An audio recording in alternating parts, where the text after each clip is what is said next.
हिंदी की वर्कशीट आगे बेटा, हिंदी की 28 अगस्त 2020। बच्चों, पिछले रचनात्मक लेखन में कार्यपत्रक ने आपको औपचारिक पत्र लेखन और अनौपचारिक पत्र लेखन में अंतर नहीं जाना था और एक औपचारिक पत्र के प्रारूप का लिखने का अभ्यास किया था।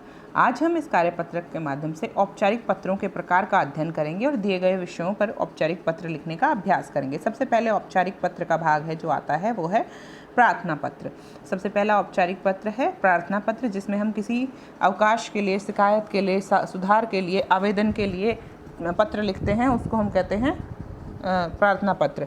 उसके बाद हम लिखने वाले हैं कार्यालयीय पत्र। कार्यालयीय पत्र वो होते हैं जो कार्यालय के कामकाज को लेकर लिखे जाते हैं। दूसरी तरह के हैं कार्यालयीय पत्र। और तीसरी तरह के जो हम लिखते हैं वो होते हैं व्यावसायिक पत्र, जिसमें हम दुकानदार, प्रकाश, व्यापारी, कंपनी आदि को पत्र लिखते हैं। इसको आप नोट कर लीजिएगा कितनी तरह के पत्र होते हैं।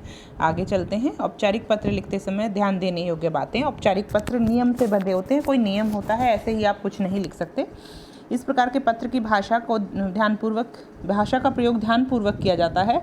कुशल मंगल, आप कैसे हैं, ऐसी भाषा का प्रयोग नहीं किया जाता है। पत्र का आरंभ और अंत प्रभावशाली होना चाहिए ताकि आप जो बात कहना चाहते हैं वो सामने वाले तक पहुंचे।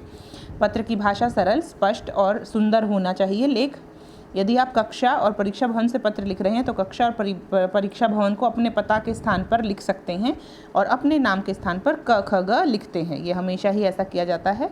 पत्र पृष्ठ के बाईं ओर मार्जिन लाइन के साथ मिलाकर लिखें। यहाँ पर बाईं ओर लिखा जाता है, बाईं ओर मतलब यहाँ पर लिखा जाता है। पत्र सारा सटाकर पत्र में एक पृष्ठ में ही लिखने का प्रयास करना चाहिए ताकि लयबद्धता बनी रहे। प्रधानाचार्य को पत्र लिखते समय प्रेषक के स्थान पर अपना नाम, कक्षा व दिनांक लिखना चाहिए। चलिए, इन बातों का ध्यान रखते हुए निम्न कथनों को पढ़िए, उसके आधार पर प्रश्नों के उत्तर लिखिए।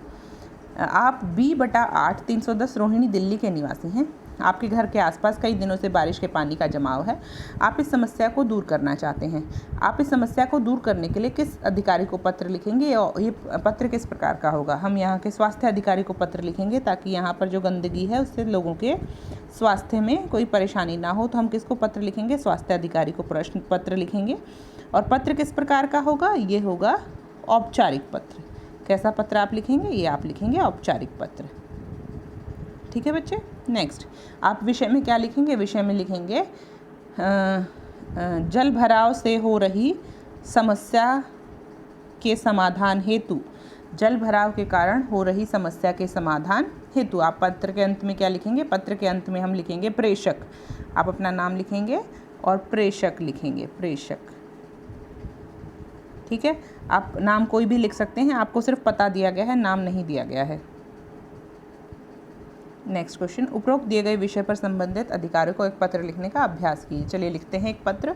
2 पत्र मैंने आपके लिए लिख के रखे हैं ताकि आपको समस्या ना हो। औपचारिक पत्र और कार्यालयीय पत्र, व्यावसायिक पत्र, ये तरह के औपचारिक पत्र हैं। तो हमने एक औपचारिक पत्र आपके लिए लिख कर रखा है, 2 रखे हैं बल्कि। उन दोनों के माध्यम से आप ये वाला पत्र खुद लिखेंगे। आप उसी हिसाब से ये वाला पत्र खुद लिखेंगे जिसमें ये आपका पता है, और ये पत्र आप खुद लिखेंगे। जो पत्र मैंने आपके लिए लिखा है वो बिल्कुल इससे मिलता जुलता है लेकिन थोड़ा सा अलग है ताकि आप चीटिंग ना करें और ये पत्र आप अपने आप लिखें। चलिए, ये देखिए, ये लिखा है हमने पत्र। आपके मोहल्ले में सफाई की व्यवस्था न होने पर स्वास्थ्य अधिकारी को पत्र लिखिए। मिलता जुलता पत्र है जिसमें सफाई का उचित प्रबंध करने की व्यवस्था है। यहाँ पर जो पता लिखा है 421 विवेक विहार, गाजियाबाद, यहाँ पर आप लिखेंगे रोहिणी वाला एड्रेस जो कि आपको दिया गया है वर्कशीट में। आप विषय यहाँ पर है मोहल्ले में सफाई के लिए प्रार्थना पत्र, वहाँ पर आप लिखेंगे मोहल्ले में जल भराव के कारण हो रही समस्या के समाधान हेतु प्रार्थना पत्र। महोदय, मैं आपका ध्यान विवेक विहार स्थित H ब्लॉक में शोचनीय अवस्था की और आकर्षित कराना चाहता हूं। आप चाहती हूं भी लिख सकते हैं। इस ब्लॉक में सफाई की उचित व्यवस्था न होने के कारण स्थिति अत्यंत चिंताजनक हो गई है। लंबे समय से यहाँ नगर का कोई भी कर्मचारी सफाई हेतु नहीं आया है। स्थान स्थान पर कचरे के ढेर लगे हैं जिनमें सड़न होने से चारों ओर बदबू फैल रही है। नालियाँ भी भरी हुई हैं। गंदा पानी सड़कों पर भी बिखरा हुआ है। कचरे पर भिनभिनाती मक्खियाँ और मच्छर अत्यंत गंभीर बीमारी को आमंत्रण दे रहे हैं।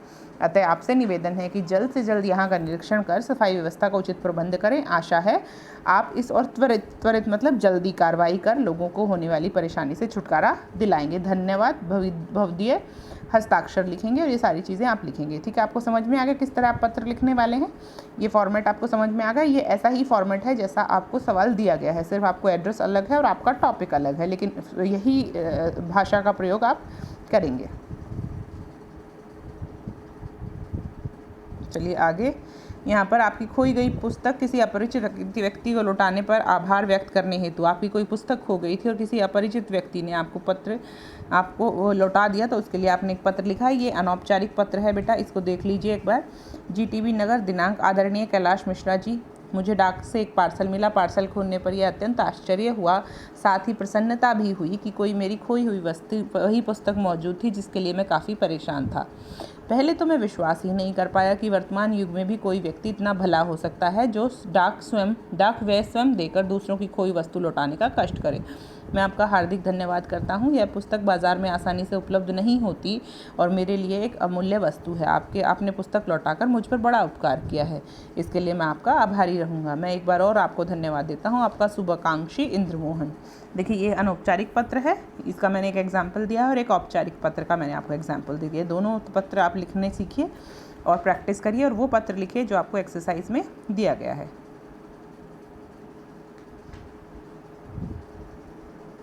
ठीक है, चलिए बेटा, मिलते हैं अगली वर्कशीट में। बाय बच्चों।